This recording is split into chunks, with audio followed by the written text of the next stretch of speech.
All right, guys, Shotty T here with another Alliance War video. This is actually the off season, testing out the new nodes here. We're taking path 5, Ebb and Flow protection. This path is pretty annoying. We have Ebb and Flow intercept, so the opponent starts with 90% protection. So the only way that you able to deal your normal damage is by intercepting, and then after that you'll be gained a critical a precision passive for 6 seconds, and then it resets. After that we have to intercept again. So basically you have to be on your intercept game in order to deal any type of realistic damage without timing out. And what makes it worse is that when your critical ratings increase and you're facing a flow opponent, you have to deal with flow also.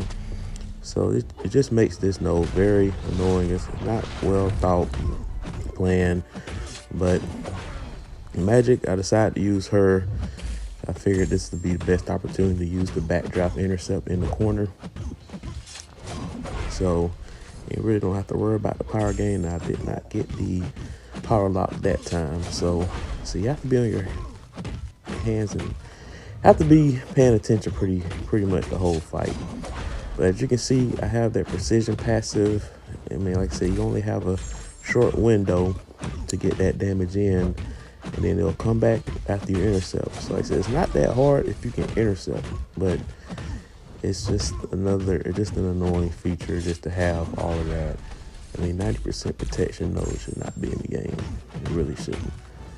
So, I mean, it's worse than Aegis. At least with Aegis, you can do it like 2-3 times, and then the rest of the fight, you don't have to worry about having to intercept the rest of the fight. You can fight normal. So I don't know why, but this fight overall, ended up being pretty straightforward. Symbiote Supreme, even though he's a flow defender, his power gain is not that crazy. You can manage it.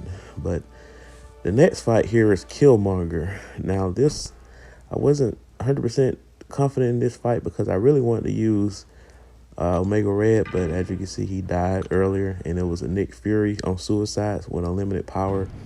Just see KT1 video about that. That's a guaranteed SP3 to the face, and you're dead unless you're using an invulnerability boost. So I just said, okay, I mean, it's just annoying. But at least in this fight, you'll get a chance to see a tactic that I had talked about in previous videos, where you have certain defenders that come at you, and Killmonger is one of them, where his dashing medium attack, you can dash back and counter it with a light attack, but you have to be precise. And as you'll see in this fight, I wasn't as precise as I should have been in order to execute it properly. Now Limbo kind of saved me there. But yeah, so again, you have to be very methodical in these fights. And now this particular node, the other one had it where if they had a debuff, it got shrugged off 60% sooner. But this particular one, it has a 50% tenacity. So if you apply a debuff, there's a high probability they'll shake it off. And again, I get crushed trying to counter. Like I said, I wasn't quick enough with the dash back counter with the light, and I could have got parried right there. I tried to do a parry and tried to attack right after, but he shrugged it off. Luckily, he did not parry me. Otherwise, I would have been dead right then and there. But slowly but surely, we're starting to take control of the fight. So we got him in the corner now. There's the intercept. Now we can deal some damage for 6 seconds. Got the reverb, but I do have the Limbo to counteract that, and I'll heal some of that health back there. So as you can see, everything is going pretty smooth, but like I said, I ended up messing up trying to reset the whole dash back with the medium, because I don't want to parry him because of the tenacity. Like, that's where I messed up right there. Just a slip up on the finger, really hitting the special attack button instead of the dash back button. So I decided to go ahead and revive. I have quite a few of those, so I decided to revive. I could have gone with Omega Red, but I started with Magic. I'm just going to finish with Magic. So we're going to go in with Magic to finish this fight.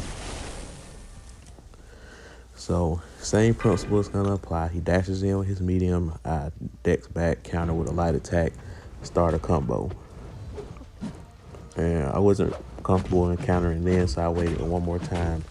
So again, you got 5 minutes, so you can be pretty methodical in these fights.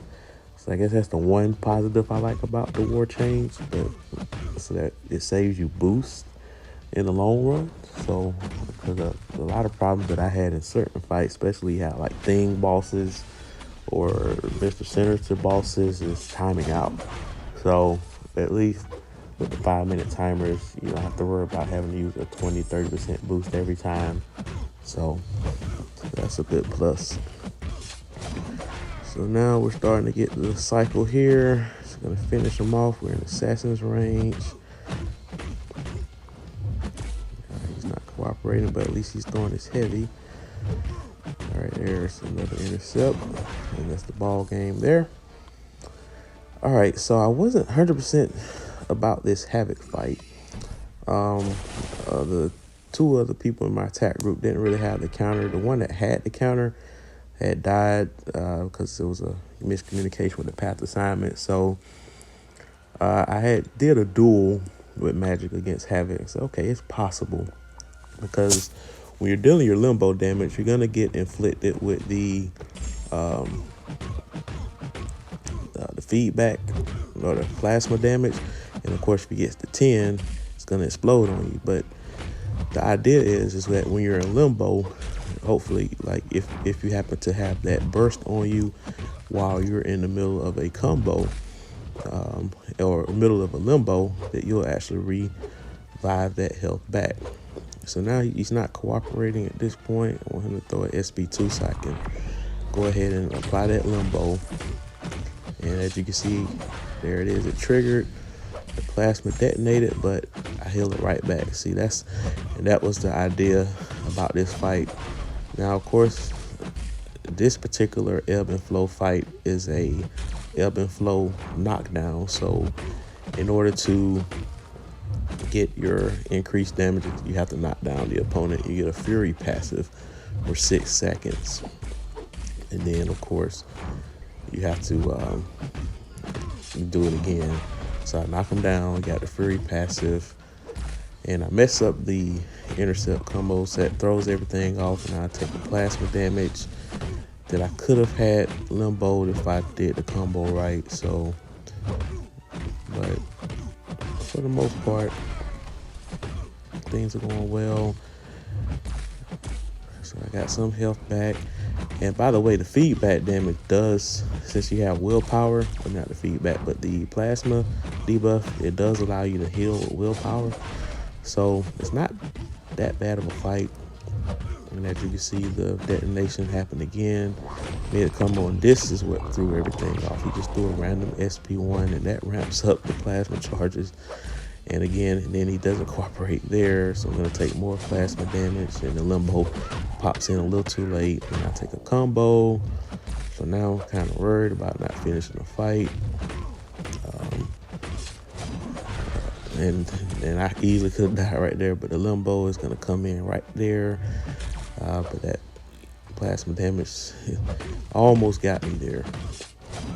But I think that's the last close call I had the rest of the fight, though. Because in a way, I can actually heal more health than I lost if I play it perfectly. But of course, this fight was far from perfect, but it was good enough. But that's as far as we got. I did manage to take out the mini bosses, but that was with Quake. I know you guys didn't want to see a Quake fight. So, but we did win the war. As you can see, 115 kills. We had 42 of them in our BG, and 23 of them came from this guy. And I mean, that note is annoying. That's a story for another day. But I decided to leave you guys with this. Have a great day.